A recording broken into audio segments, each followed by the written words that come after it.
G'day guys, Smith City here for Smith City Prog Review as well. It is Monday, I go home on Wednesday, but it's not really a somber moment.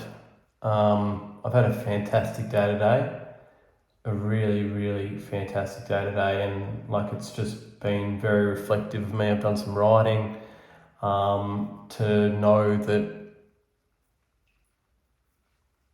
something that would happen in previous times is I would have this experience and then I'd be like, I don't know when this is ever going to happen again. And I think the last 2 years, the spaces I've pushed my business into, the mental health work I've put in with myself and whatnot, I can see what I'm doing right now being a constant thing that I do for myself, whether it be going away for like a week or whether it be going away on a Saturday night somewhere and just putting some time into sort of reconnecting with myself away from everything that I do. But anyway, I digress. We're here with another bath review. I bought this at a little antique store near Cobbledy Bakehouse, or it's basically behind it. And this is Tamburlaine Organic Wines Merlot Central Ranges 2019. Good year that one, just before the world became fucked. So I won't read what it says, but above that, the description of the wine, it says, on the grapevine, original etching by Michelle Hebel. So I'm assuming the artwork on here is by Michelle Hebel. It does have an indentation above the E. It could be Macaulay Hebel, I don't know. It could be male, could be female. But there it is. We'll open it up.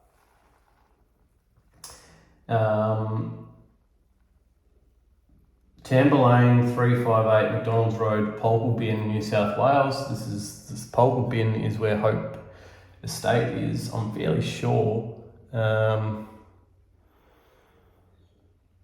13.6% ABV. Oh, contains sulfites. So what makes it organic then? Because I thought organic meant that it wouldn't have sulfites in it or preservatives or anything like that. So I wonder what makes it organic then. I don't know what sulfites are, but I know they're added. So here we go.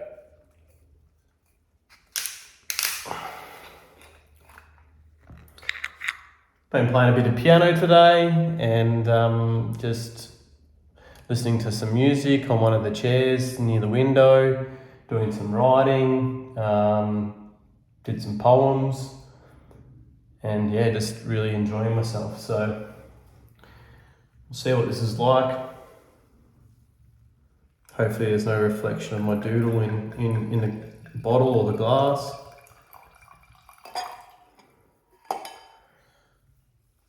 I'll see if I can put that in the camera shot.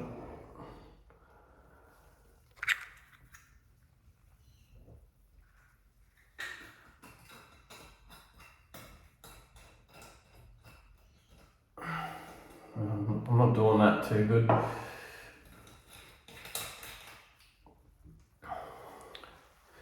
So there it is.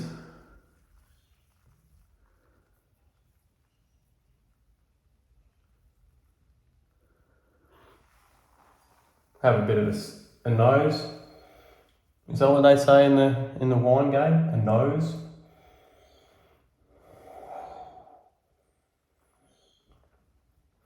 Deep cherry flavours.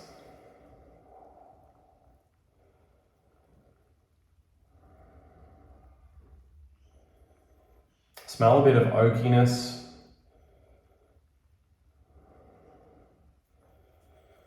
A bit woody.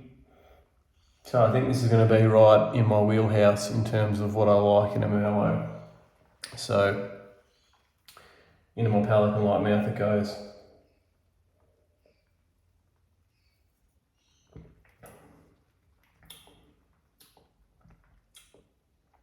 Ooh.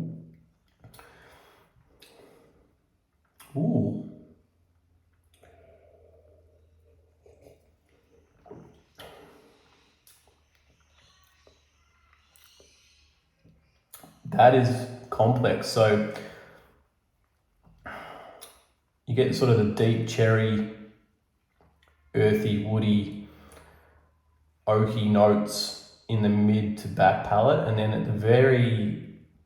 it changes from the mid to back palate where some sort of like creamy, but it's not really a texture thing. It's like this vanilla, this smooth, that's the word I'm looking for, like a smooth vanilla finish. That's quite nice. Tamburlaine organic wines.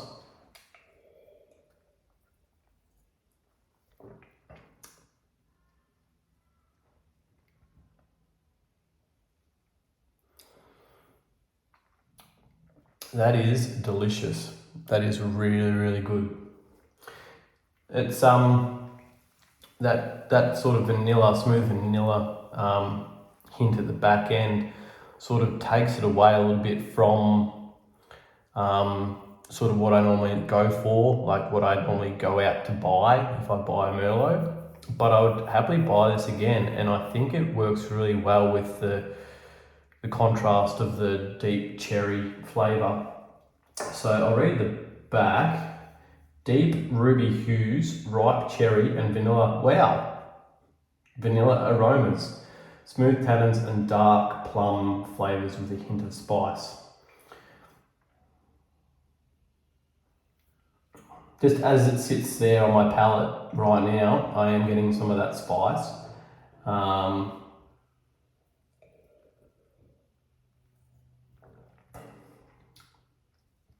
Yeah, so you get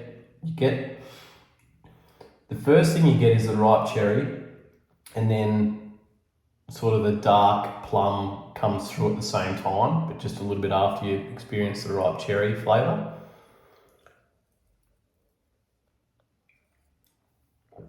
But that vanilla, I'm really happy with myself there. Sometimes I get in my own head that I don't know what I'm talking about and I don't know what I'm tasting or smelling.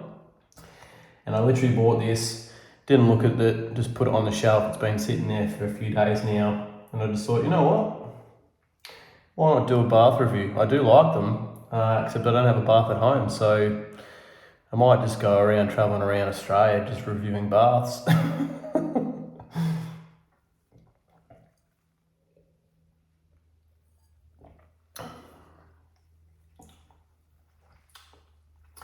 Drinkability, that vanilla part at the end, and the fact that it's only 13.6 is a lot of reds that I tend to drink sort of are pushing upwards of 14, 15.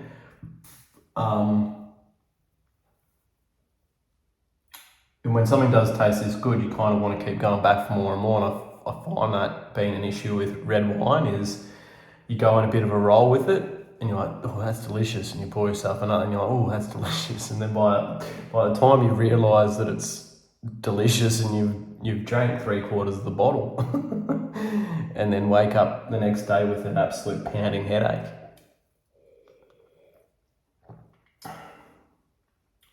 So drinkability is very high based on the fact that it's a lower ABV, and that vanilla smoothness doesn't. Sometimes I find with even some Merlots or just wine in general, if they're really average or they're cheap and nasty ones, like sometimes you can find cheap wines that are good, but if they're cheap and nasty ones, like you might have an enjoyable experience on the first glass and then you pour yourself another one and it's a bit, I don't know, it's not exactly tolerable as you continue to drink that second glass, but I'd have no problem drinking that whole bottle right now, which I'm not going to, but I'd have no problem. So drinkability is a 10 out of 10. What would I rate it?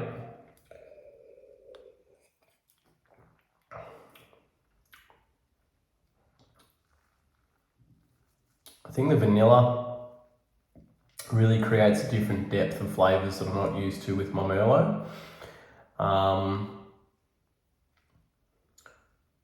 It's not the best Merlot I've had, so I've got to work my way backwards. and I can't see it sitting on par with some of the Merlots I've had. And look, I haven't reviewed a lot. I just know in my mind that I've had a good Merlot at this particular restaurant, or I've had a good Merlot there that I bought for myself, or whatever. But it's right up there, so I'm going to give it a 9.5. Anyway, I'm going to pour myself another glass and keep enjoying this bath. Until next time, this might be my last bath review, so until next time.